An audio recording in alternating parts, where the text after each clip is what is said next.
September 13 புனித யோவான் கிறிசோஸ்தம்.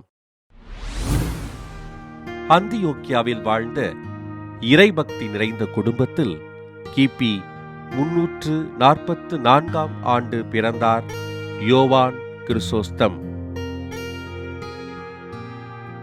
தன் முதல் வயதில் தன் தந்தையினை இழந்த இவர் தன் தாயாரின் அரவணைப்பில் வளர்ந்தார். கல்வியில் சிறந்து விளங்கிய இவர் தார்கஸ் நகர் தியோடரிடம் இறையியல் பயின்றார்.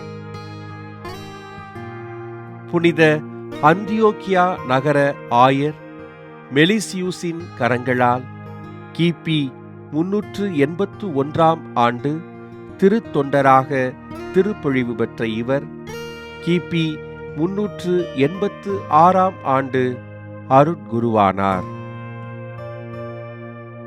விவிலிய கருத்துக்களை அன்றாட வாழ்வியலோடு ஒப்பிட்டு பார்த்து வாழ்ந்த இவர் ஏழைகளுக்கு தேவையான அடிப்படை தேவைகளை நிறைவேற்றுவதில் அக்கறை காட்டினார்.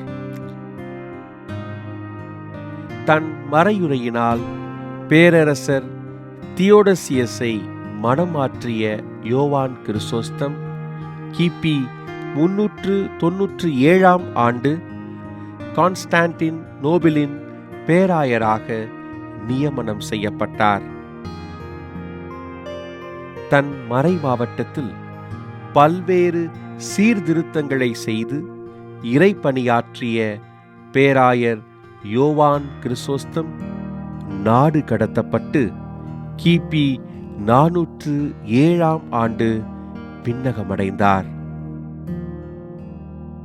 திருமறையினை பல இரவுகள் விழித்திருந்து படித்து ஆண்டவரின் வார்த்தைகளின்படி நடந்து தன் இறைப்பணிகளை மக்களுக்கு செய்த பேராயர் யோவான் கிறிசோஸ்தம் அவர்களை திரு அவை புனிதராக உயர்த்தியது.